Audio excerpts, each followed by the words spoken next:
Well, folks, I'll welcome you to this wonderful event. We've only got an hour, so we'll get right to it. I'm Peter Lowen. I'm the director here at the Monk School, and it's my pleasure today to welcome you to this talk with two very, very distinguished guests. Before I introduce them, I will acknowledge the land on which the University of Toronto operates has for many, many years been the traditional home of the Huron-Wendat, the Seneca, and most recently the Mississaugas of the Credit. And we are rightfully thankful to be able to work and live and play and be together in this little part of Turtle Island. We've got a wonderful event today. You might think by the title, How to Do Diplomacy with Autocrats, that it's about faculty meetings, but it's not. It's actually about doing real diplomacy with real autocrats, and we've got a really interesting geographic representation to talk about that today. You might know that I'll just say that the Monk School has 4 areas of focus: the digital world, future democratic societies, future prosperity, and the changing world order. And this is, along with our East Asian seminar series, a real keystone event in that. So it's my real pleasure to welcome 4 people to the dais, but especially our visitors: Ryan Haas, who is at the Brookings Institution, head of the John L. Thornton China Center there, and Suzanne Maloney, who is the head of foreign policy studies at the Brookings Institution. They're joined by our faculty co-leads for the Changing World Order focus area, Diana Fu, wonderful associate professor here at the Monk School, the UTSC, and Mark Manger from the Department of Political Science and from the Monk School. So I don't need to say anything more except that I'm looking forward to this talk very, very much, and I ask you to join me in welcoming Suzanne, Ryan, Mark, and Diana to the dais. Thanks very much.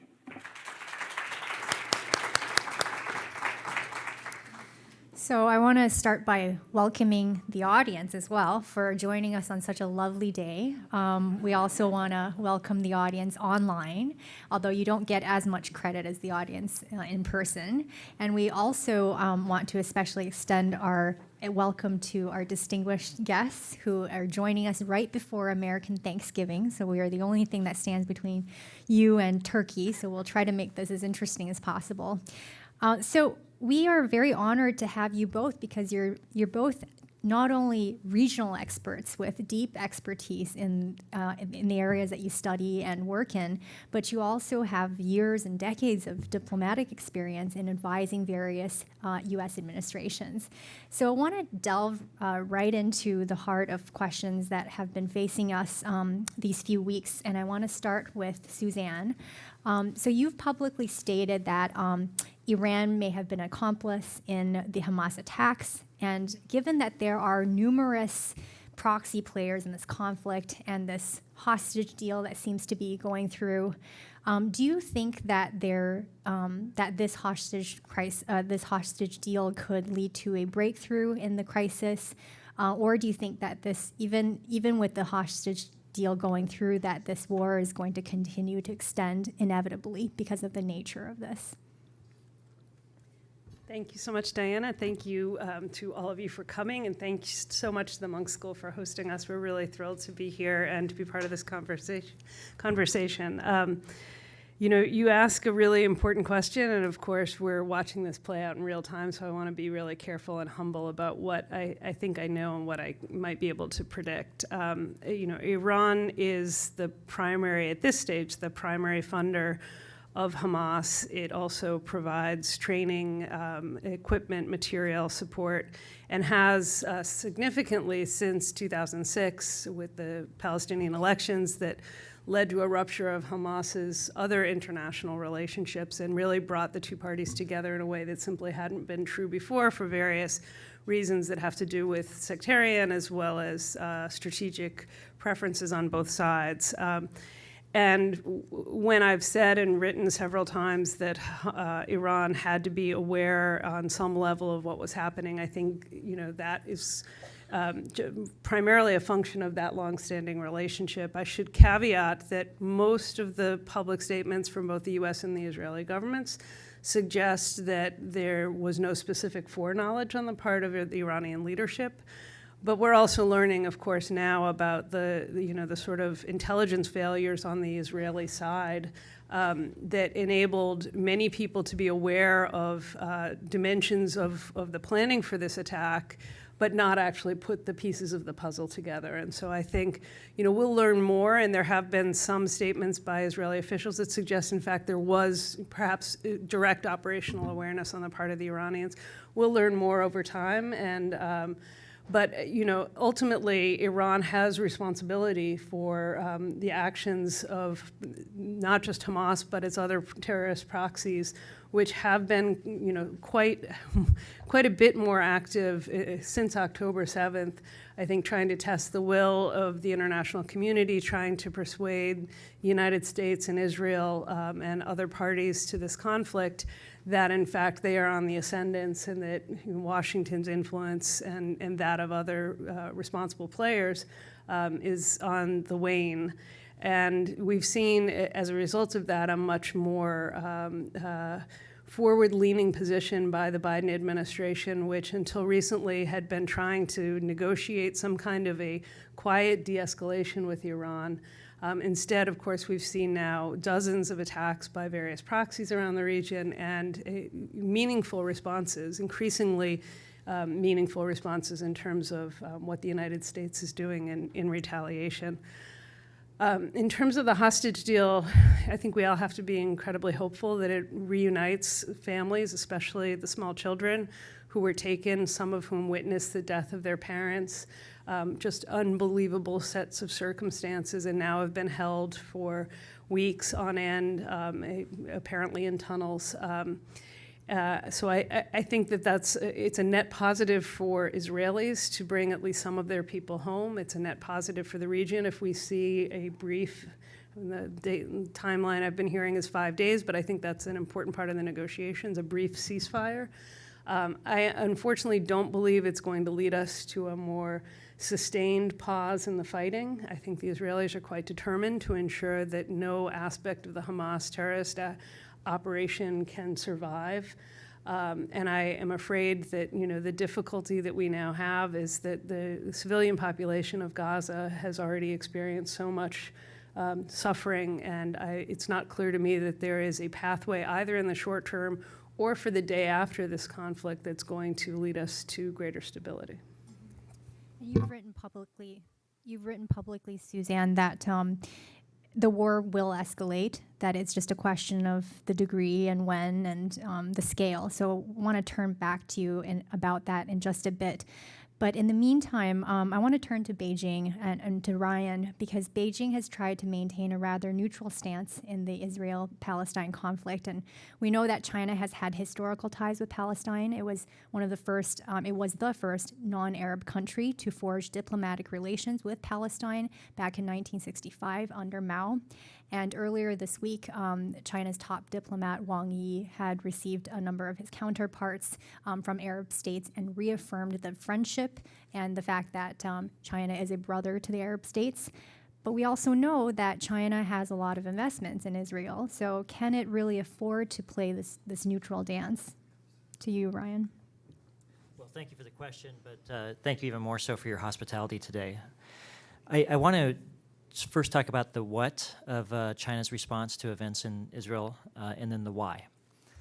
The what is that China has not condemned Hamas's attack against Israel. China has broadly condemned attacks on civilians. China has broadly condemned Israel's response to the attack by Hamas. And China has indicated that the real crux of the problem is the lack of a two-state solution, and that's where the focus and energy should be placed. So that's where China is. The question is why. And I think Diana's, the way that she framed the question sort of leads us partway down that path, but I think there are a few other dimensions as well. The first is that China wants to be seen as a principled actor, a actor standing on the side of peace and principle, in contrast to the framing that they want to use the United States as a provocateur, as a destabilizing actor, as the agent standing behind Israel and standing behind Ukraine in stoking conflict.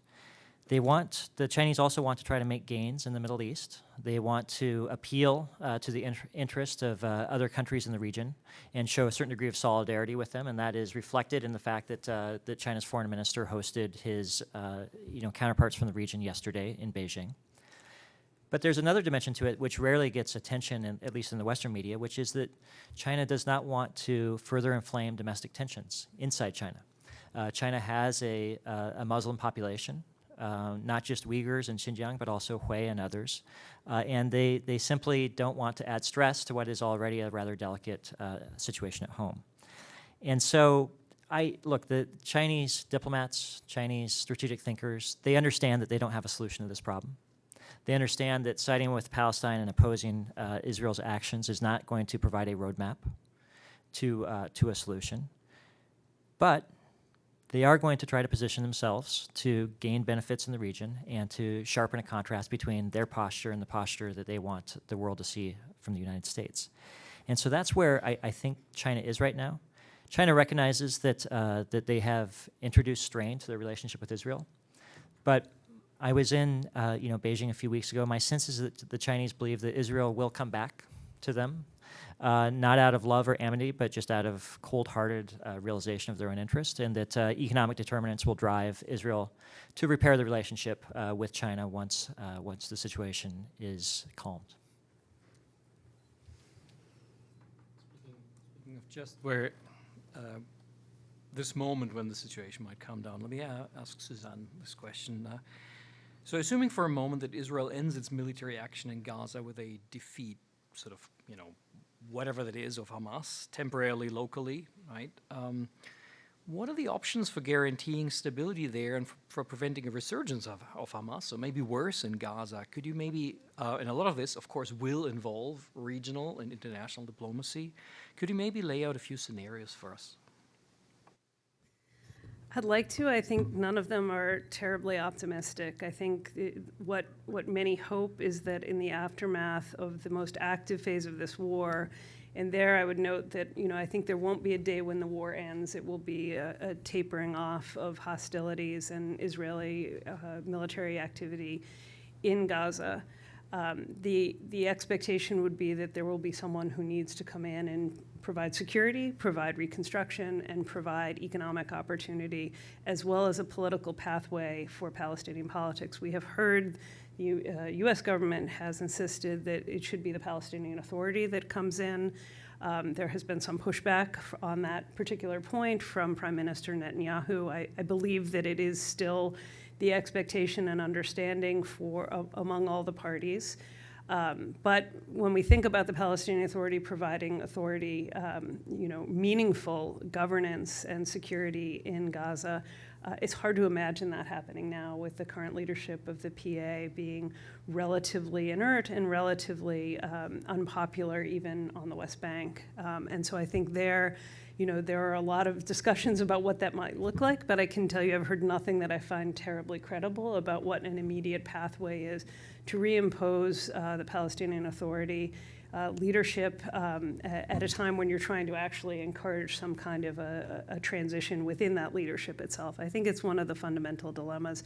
The other dilemma, of course, is who provides security.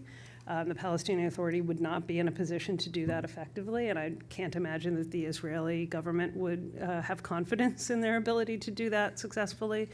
There have been various propositions that suggest perhaps the parties to the Abraham Accords might be willing or capable. I think that also strains credulity. Will the United States take on some role? Not likely, but again, that is another idea that has been proffered in Washington. So it is quite striking that while everybody understands that this is going to be a time-limited operation, and we've heard senior Israeli officials say that themselves, that they recognize, and they did, frankly, from day one, that the public opinion around the world would turn against them very quickly, and that there would be a limited window of opportunity to actually achieve what they're trying to achieve, which is the elimination of Hamas's capability to undertake another attack of any kind on Israeli territory. And while, as I said, much conversation around the idea of the day after, again, really from the opening moments of this conflict, I haven't heard, and I don't have a pathway to provide to you that gives any of us confidence that we're going to be in a better position as the Israeli military operation winds down than we're in today. And that, frankly, is what worries me the most. I'll just end with one final point, which is that a different war, one that isn't entirely analogous to this, but the 2006 Israeli war in Lebanon. I was in the government at the time, and I think there was a lot of will and interest and determination to ensure that Hezbollah, which was not, of course, fully eliminated by that war, but was, in fact, hit very hard in terms of its capabilities, There was a strong determination to ensure that the international community, led by the United States, would come in, rebuild southern Lebanon, would rebuild the Lebanese armed forces, the regular army under the government's control, in a way that wouldn't allow Hezbollah to dominate either politics or the security situation there. I think we all know how that story ended, and in many ways the conditions were more fortuitous for a success there than they are in Gaza. Yeah, it's interesting, right? As you mentioned, the status of the PA at this point. I mean, to the extent we can give credence to these surveys, but it seems that Hamas is more popular in the West Bank than in Gaza itself, and maybe vice versa for the Palestinian Authority. Now, this, of course, is not, sadly, the only major conflict that is going on, but the other one has maybe captured less attention recently, right? We've discussed this one conflict, but let's turn to the other conflict, the Russian invasion of Ukraine, and doing diplomacy with another autocrat, Vladimir Putin, and among autocrats. Let me address this to Ryan. So Russia's President Putin has become somewhat of a burden for the Chinese leadership, in the sense that he seems unpredictable, and they've overextended themselves maybe in their support. But what is your sense of how the Chinese leadership and the Chinese public maybe perceive Russia's war in Ukraine? As this war drags on, how can they deal with this conundrum that they can hardly drop support for Putin on the one hand, but at the same time they don't want to condone territorial conquest, which is one of the sort of guiding principles of Chinese diplomacy and international relations over decades? Well, Mark, thank you for the question. It's a good question. I began paying attention to the China-Russia relationship more closely around 2015. And at that time, I had an opportunity to sit next to Xi Jinping's right-hand man at a dinner. And we were talking about, he was traveling with President Xi for a state visit to the United States, and we were talking about what is the difference between traveling to Moscow versus traveling to Washington.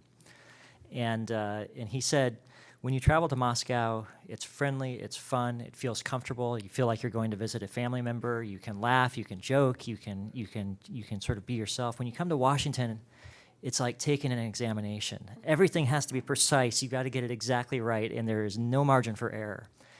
And I think that there's a certain truth in that, in the way that the Chinese look at this relationship, in the sense that they feel a certain camaraderie with Russia. But most importantly, the first point I want to make is that this relationship is a relationship that's driven from the top. It's driven by the relationship between President Xi and President Putin. They are deeply invested, both of them, in this relationship. They've met over 40 times. They call each other on each other's birthdays. They remember their spouses' birthdays or children's birthdays. There is a genuineness to the relationship that exists between these two leaders. The second point is that both benefit from the relationship, or both believe that they do. In the case of China, which is what Mark asked me about, China, their big vulnerabilities are food, fuel, and arms. They are at risk. They have food insecurity, energy insecurity, and they don't have many countries in the world that are willing to sell them arms. Russia provides solutions to all three of those vulnerabilities. They can provide energy over land, they can provide food over land, and they are willing to sell more and more military capabilities to the Chinese.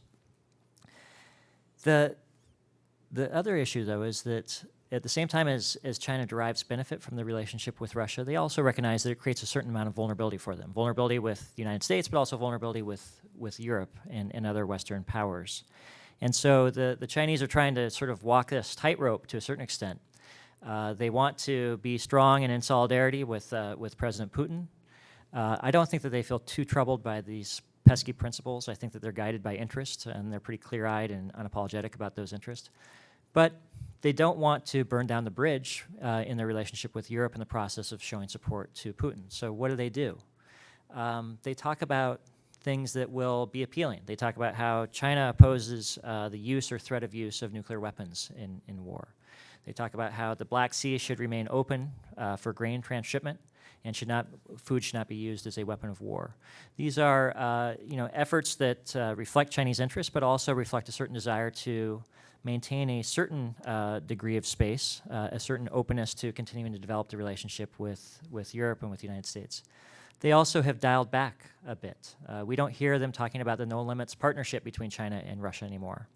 there certainly are limits. The limits are reflected in the fact that Russia now goes to Pyongyang to go shopping for ammunition and armaments, not to Beijing. So that reflects that limits do exist in this relationship still, and that China, for all of its talk of solidarity, still recognizes and respects certain boundaries around the degree to which they're able to demonstrate their support for their Russian friends.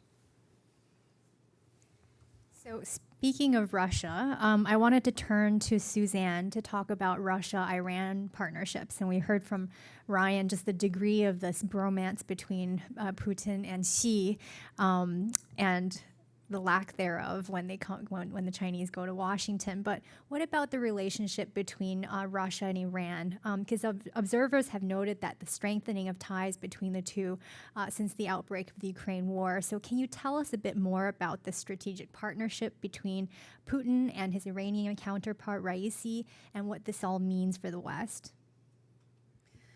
Yeah, and I think I will note that, for many of us who know the history of the two countries, it's not a natural alignment, this alignment between the Islamic Republic and Putin's Russia. Iran, it's still very much part of the political discourse and memory of even the Islamic Republic that Iran lost significant territory to the Russian Empire as recently as the 19th century. And Iran, of course, has experienced its own very, very brutal and long-lasting fallout from the territorial aggression of a neighbor. And so, this is the Iran-Iraq War is still very much the kind of formative experience for the entire elite and for much of the Iranian public as well.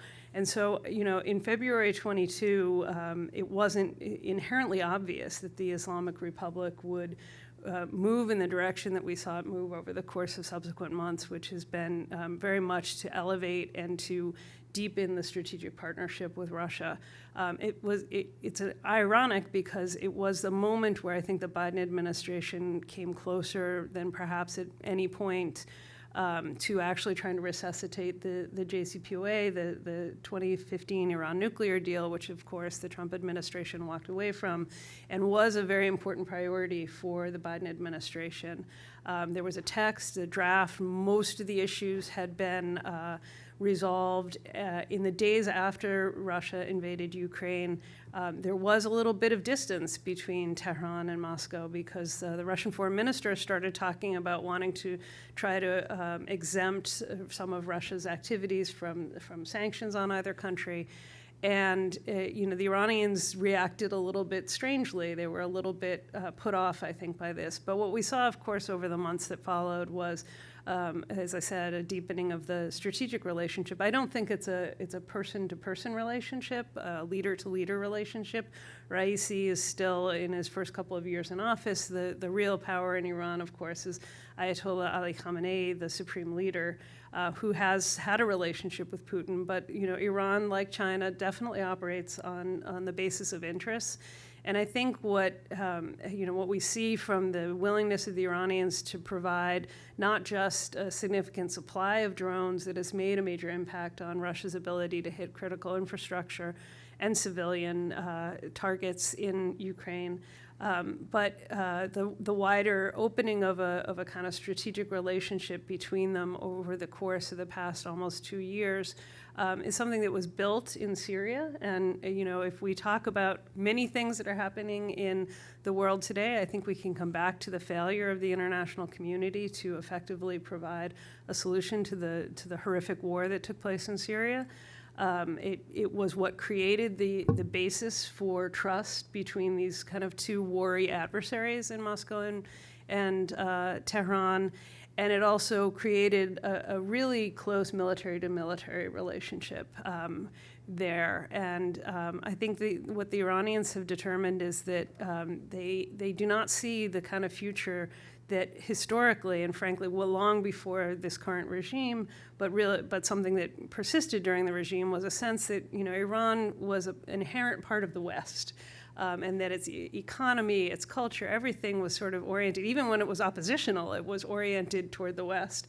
There has been talk since 1979 of sort of the opportunities that might lie in the East. And I think that what we've seen is this current set of leadership really consolidated among hardliners.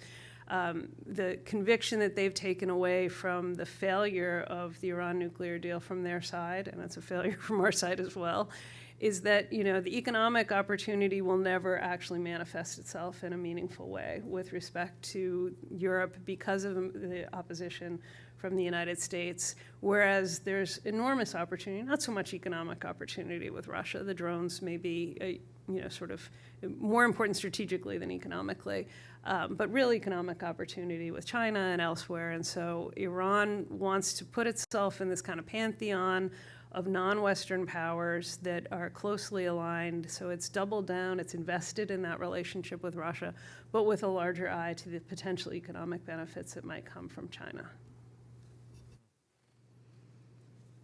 We're going to move on to questions from the audience and our online audience in a moment. But so let me, if I'm allowed, one last question to put it to Ryan. The question, sort of the style of diplomacy of, the most powerful autocrat, Xi, and also the most powerful leader of a democracy, President Biden. They just had a fruitful meeting in San Francisco. There was much was made of sort of a rapprochement and how. There was even apparently President Biden even showed a picture of a young Xi in front of the Golden Gate Bridge on his phone. And it seemed a lot warmer, but then at the press conference, President Biden said that when he was asked, well, is Xi now a dictator? And he said, in a sense, right? What do you make of this style of diplomacy where you wine and dine your competitor and then you vow to restore some normalcy in relations, and in the end you sort of highlight the differences again? Well, thank you for the question. For those who haven't watched Saturday Night Live, you can find their take on this question. They did a cold open to this question in their skit last week. So it'd be hard for me to beat Saturday Night Live in my analysis, but I'll try. What I would say is that President Biden is a lot of things.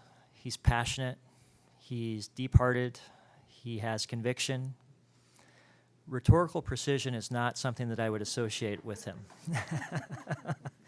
And I say this as someone who's fond of him. I had an opportunity to serve alongside him during the second term of the Obama administration. He is a kind man.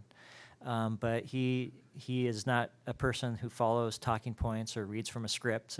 He sort of says what he thinks and believes. And fortunately, I think that the Chinese leadership understands this. And so while I don't think any advisor to President Biden would have scripted him to say that, in the wake of his meeting with President Xi, that he's a dictator, that's just how he feels. That's how he thinks. What I would point to, though, is that when the APEC meeting, which is the event that brought the two leaders together, when it closed, there's video of President Biden going across the hall to President Xi and saying something at the end of the meeting before President Xi left to go back to Beijing. My guess, this is pure speculation, but my guess is that he probably said something along the lines of, I said what I said, I think what I think, but we can still work together. We can still get along. And it'll be up to the Chinese to decide whether or not that is a proposition that they're willing to take. I think it will be, because what's the alternative, right? The United States only has one president at a time. President Biden will be president through November or January of next year at a minimum. And so they will have to find ways to continue working together. This certainly isn't the style that the Chinese leadership prefers, but they've been around President Biden long enough to sort of understand who he is and how he operates as well. This is exactly why the Chinese don't like to visit Washington, because they get mixed messages like that. And I don't imagine Putin probably would say the same thing, but in a very congratulatory manner. So we want to turn to questions from the audience, but as they're trickling in, I've got some online, but also I want to encourage you guys to really take advantage of the cue cards.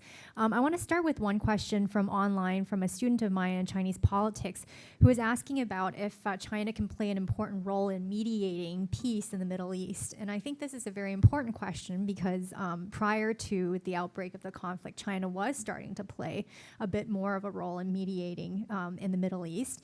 And to tack on to that question, I also was wondering about whether you think that the U.S. is coming out of this, well, not out of, but through this conflict, that the U.S. is actually losing moral authority in the eyes of the global South, whereas China's moral authority is ascending in the eyes of non-Western powers. And because of that moral authority, does that give them more opportunities to play mediator role in the Middle East? So I guess we'll start with Suzanne and then maybe turn to Ryan. Yeah, I'll try to be really brief because I look forward to hearing what Ryan has to say on this. I'm not optimistic that the Chinese could play a meaningful role, nor that they would want to. From an outsider's perspective, the annals of history are littered with failure in terms of navigating Middle East peace, and it's hard to imagine conditions that are going to be less fortuitous than what we're facing at the moment. So I think the Chinese played a sort of finale role in this Iran-Saudi rapprochement that was largely negotiated in the region through traditional interlocutors in Oman and in Iraq. But both, I think, particularly the Saudis wanted to send a message to Washington by bringing in the Chinese to kind of seal the deal, and it definitely did that. The issue of China looms very large for America, for everything that we've been doing, including the way that we've been supporting the Israelis. Kind of a recognition on the part of American officials that we need this operation to be done right and successfully so that we're not all back here again in a couple of years, because we need to continue the pivot to Asia. I will say very briefly on the issue of U.S. moral authority in the global South that, yes, I assume it has suffered substantially as a result of the kind of split screen that we're seeing of civilian carnage being condemned in Ukraine and not being condemned nearly as forcefully, if at all, with respect to Gaza. So I think that that's a huge issue. Whether it actually rebounds to the benefit of China, I'll turn to Ryan. Well, I agree with everything that Suzanne said. Look, if China is able to broker a solution to the problem in the Middle East, the world will be a better place. So I wish them well, I wish them luck, but I don't think that we should hold our breath and expect that this is going to be the case. Because the reality is that siding with Palestine and opposing Israel is not a pathway that leads to a solution to the problems that we face in Israel and Gaza, period. It just isn't. And if you look at the amount of investment that the United States has made relative to the amount of investment that China has made in trying to manage and deal with this issue, it's just an apples and oranges comparison. President Biden traveled into a war zone. He sent 2 aircraft carrier strike groups to the region. He has worked very aggressively to try to manage this issue. President Xi has not. He sent a mid-level foreign affairs official to travel around the region, and that's it. China's foreign minister hosted several foreign ministers from the region yesterday. That's nice. But where is President Xi? If he has a solution, he is doing a wonderful job of concealing it. The final thought that I would offer, though, to just try to sound a little less dark about all of this, is that at the end of the day, I don't think that the United States and China have interests in the region that are fundamentally at odds with each other. We both want to see uninterrupted flows of oil from the region. We both want to see a reduction of threats emanating from the region. We both benefit from stability in the region. And so I hope I don't leave you with the impression that this is some zero-sum game between the United States and China in the Middle East where one side's gain is the other side's loss. I actually don't think in this instance that is the case. So a question from the audience.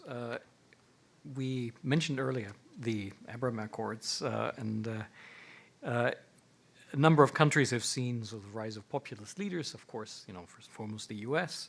And some of these leaders have surprised us with a very active diplomacy. Is there maybe something, let me ask Suzanne this question, is there something about populist leaders that they're willing to throw established principles overboard, that they can actually achieve things in their diplomatic efforts that more run-of-the-mill, middle-of-the-road democratic leaders normally can't achieve? It's an interesting question. I mean, obviously, we've seen a rise of populism around the world, and the Middle East is no stranger to that. But it's hard for me to point to coherent and lasting diplomatic achievements that have come about through these sorts of actors on the international stage. None come to mind in the Middle East. And I think, we've survived some bad leaders and some bad decisions on the part of both the United States and other countries in the region. But, in many ways, the sort of, showmanship of populist leaders tends to contribute to, I think, a sort of denigration and devolution of predictable diplomacy and the really hard work that happens behind the scenes of trying to build the conditions for resolution of conflicts or other sorts of solutions. So just because we avoided the worst during the Trump administration with respect to crises like Iran and North Korea, in which tensions ratcheted up but then in fact abated.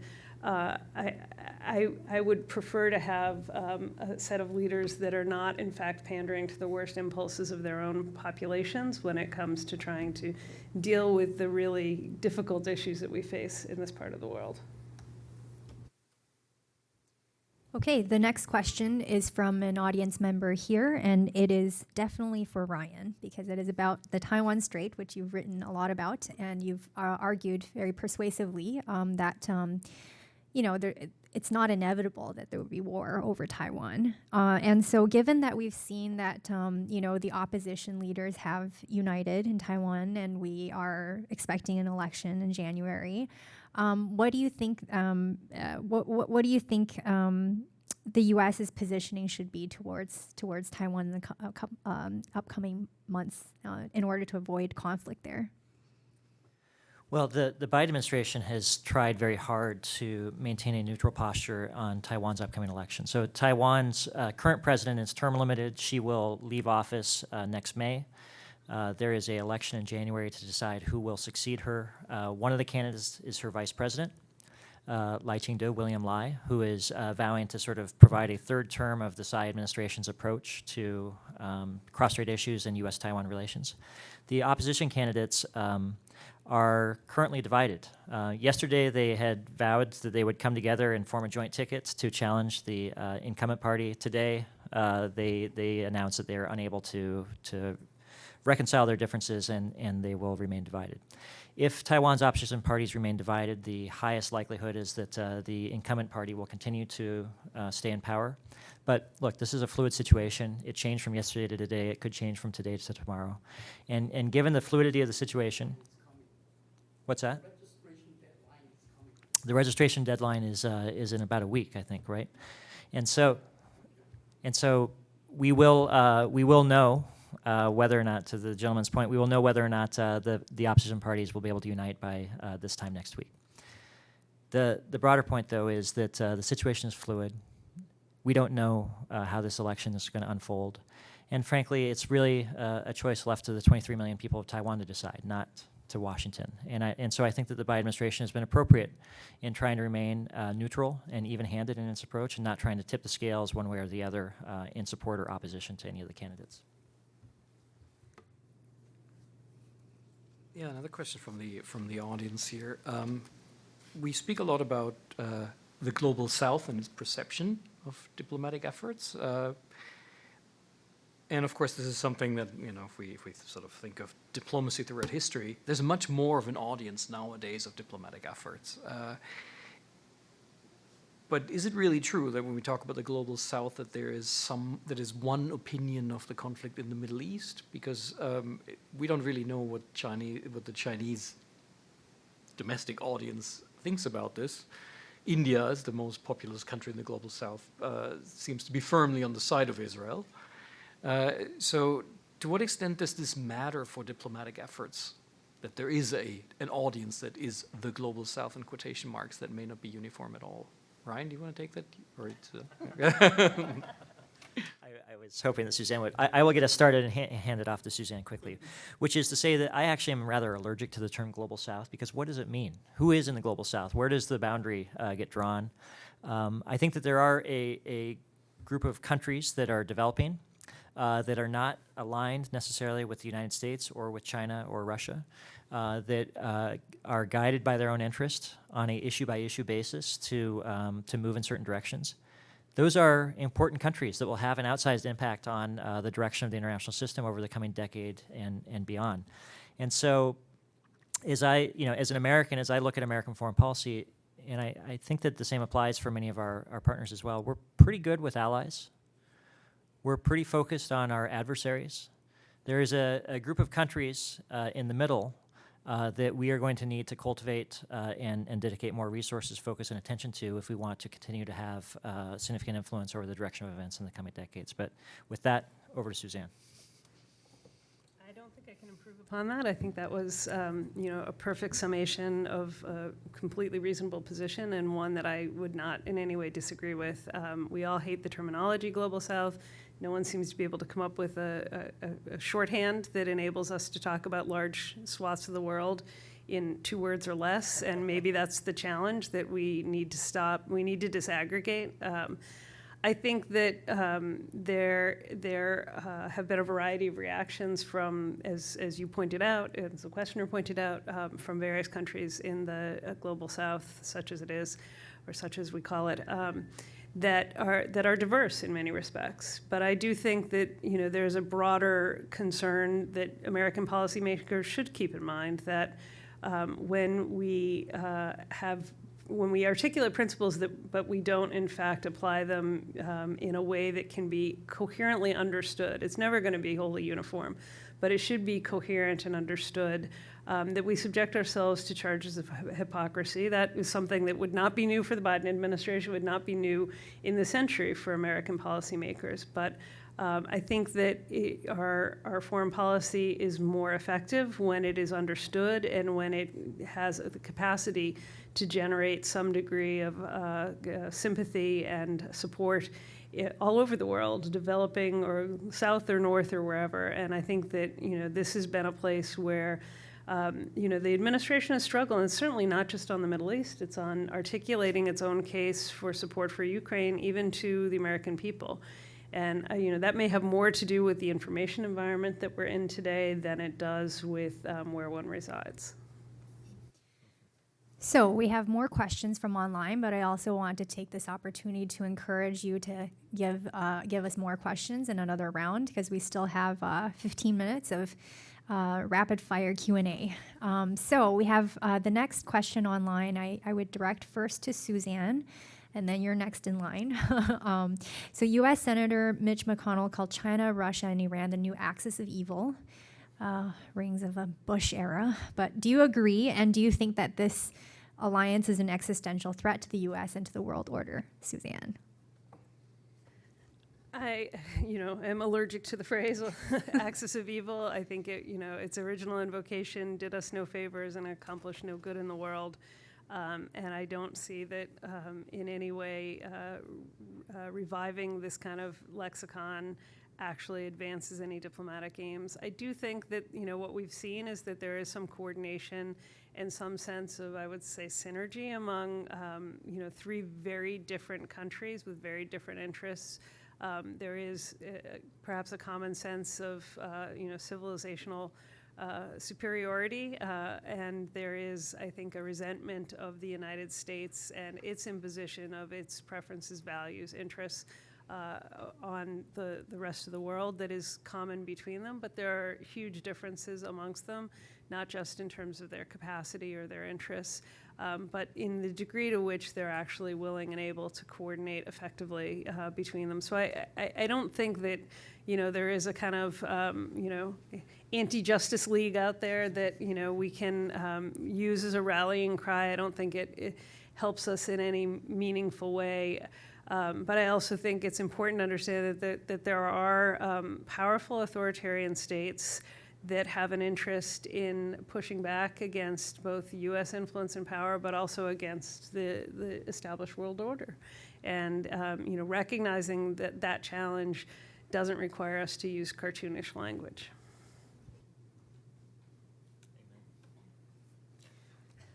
I can't improve upon that. I will stand by everything that Suzanne said.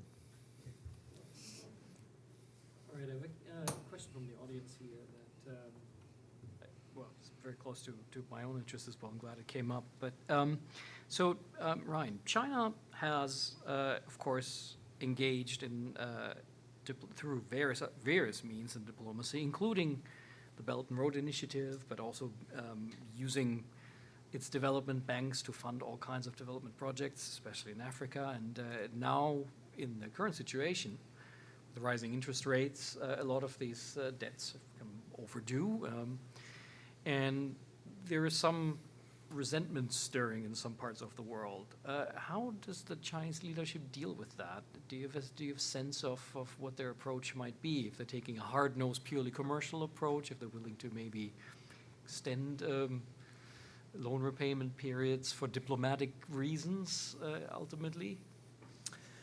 Well, I will put at risk my think tank membership card by saying my answer is I don't know. The honest truth is I don't think the Chinese leadership knows either.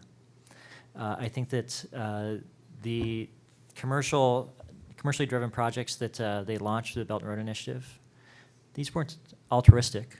They were designed to address a challenge that they needed to fix at home, to find an outlet for an abundance of capital, to find an outlet for abundance of resources and of people. And they charged commercial rates, not concessionary rates, for the loans that they provided. And now we are in a situation with interest rates rising and countries feeling heavier debt loads where they're going to have to figure out how to manage it. My guess is it'll be case by case, and the Chinese will demonstrate flexibility in the way that they handle each of these cases. They will have to restructure a lot of their loans, and they will try to get as much back as they possibly can. Okay, so the next question, I'm going to combine two of them, one from in person and one from online. And I have to preface this by saying that we, here at the Monk School, we have several focuses, and one of them is the digital world. And so this is someone who's been engaged in taking classes on the digital world and has a question about what is the role of cyber capabilities and cyber attacks and disinformation in. We've seen the malign influence of them, but what is there any role for that, for those cyber capabilities to play in facilitating a more productive form of diplomacy? Kind of a tough question. And if you want to link it to something, to the malign effects of disinformation, you could link it, Ryan, to the upcoming Taiwan elections, in which we suspect that Beijing might be engaged in disinformation in that election. That was the other question from online. Well, I'm happy to get it started. I think that the laboratory that we need to be watching is Taiwan. Taiwan is where China tests its capabilities. It is a native Chinese-speaking environment.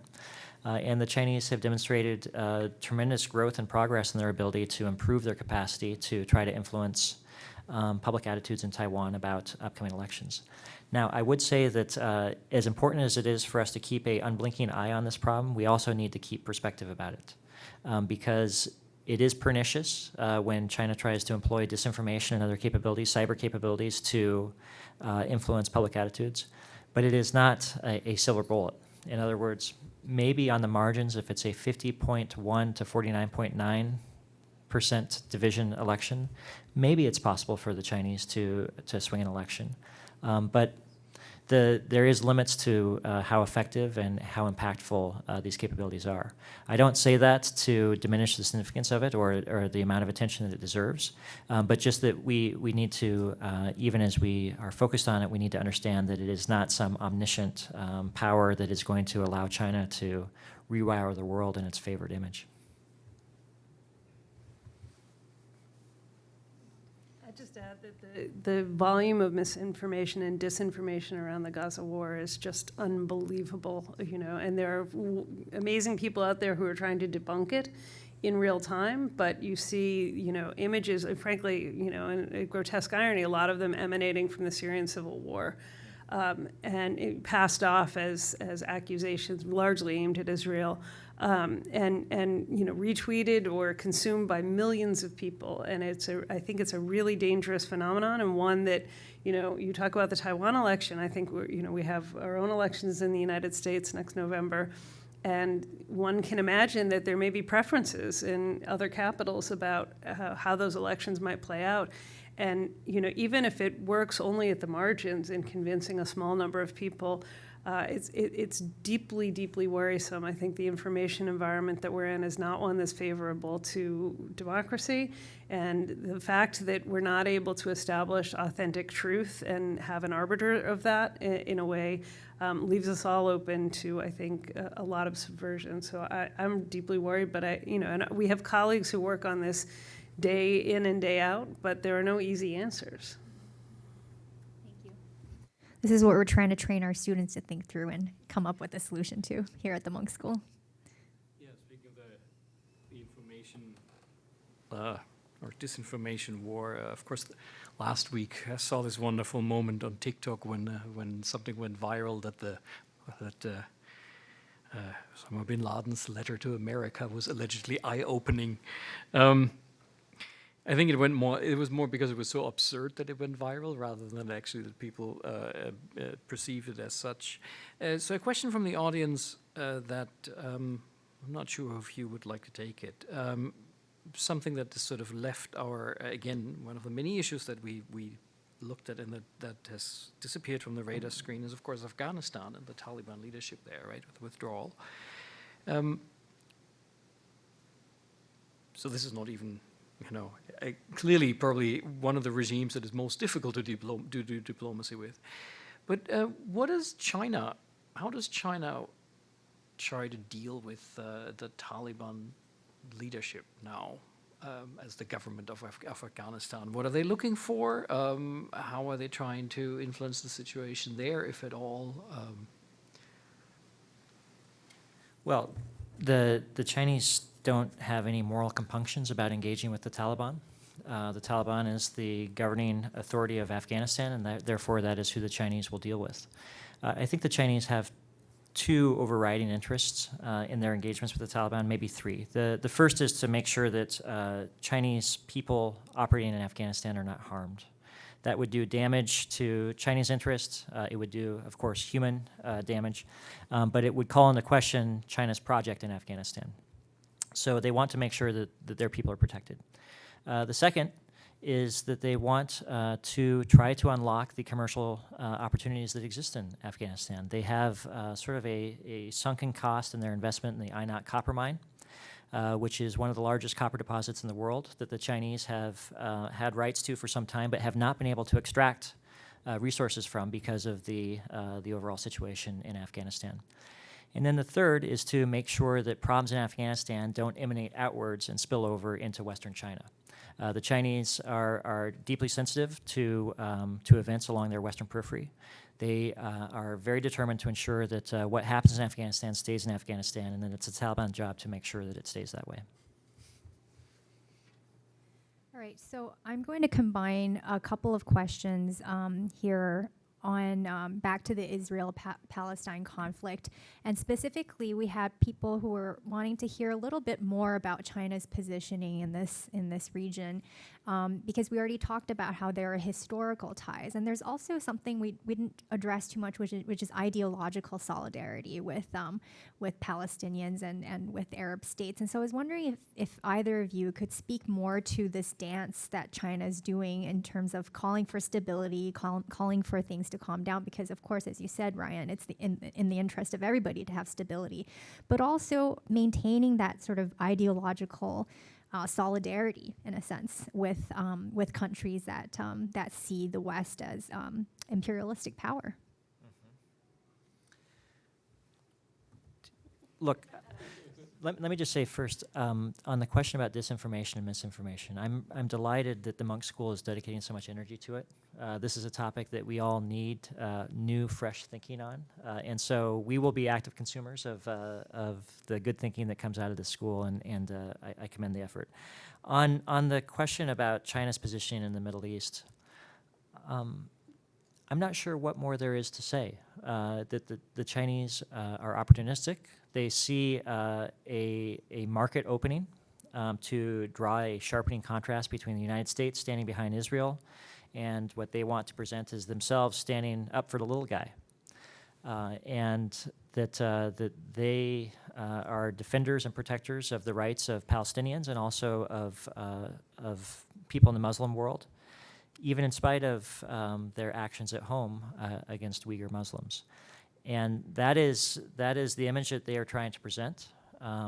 They want to be seen as being a force for good and a force for peace, but they don't have a plan or a demonstration of capacity to try to realize peace in the Middle East. And so they're relying upon platitudes and banner headlines and hoping that will be enough to convince a large enough number of people that they are on the right side of this problem. Thank you. I'll just add that I actually don't think any of the parties in the region see the Chinese as, sort of meaningful interlocutors that could make a difference in this conflict. Even the parties that resent the United States or disagree with the U.S. position still look to Washington as the kind of purveyor of peacemaking and active diplomacy.